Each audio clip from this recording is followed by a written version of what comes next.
G'day Spurs fans, Hotspur Hippie here with a tale for you. In 1917, two little girls, they made some cutouts of fairies from a book, and they stuck them at the bottom of their garden, and they photographed them.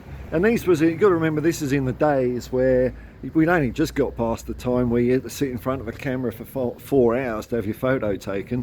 So 1917, things were all speedy. Anyway, this took off, this fairy hoax.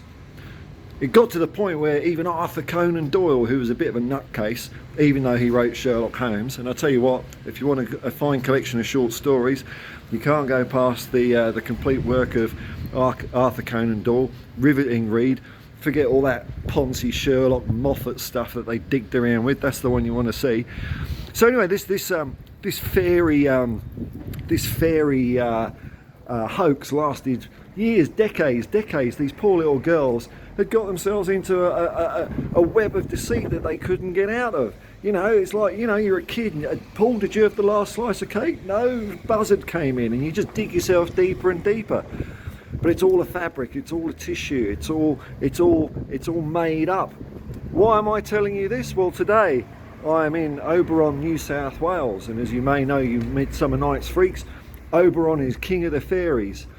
Much like Mikel Arteta and his cardboard cutout players last season. How about that for a bloody segue? Who at one point, they were all saying it, weren't they? They're all saying it. Ray Parlour, Martin Keown, Simon the Wanker Jordan. Oh, Arsenal have got this league nailed on. But it was just cut out fairies. Mikel Arteta, like Oberon, king of his fairies, cardboard cutouts. Pretenders. They probably wilted. Maybe the ghost of Pickles the dog cocked his leg up, and that was enough for them to fold.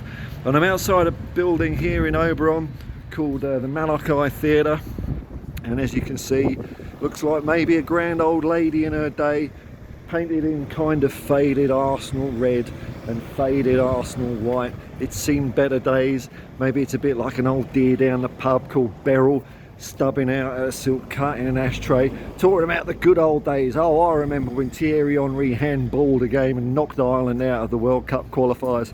There she stands, maybe majestic in her day in South London, but a faded picture of her glory.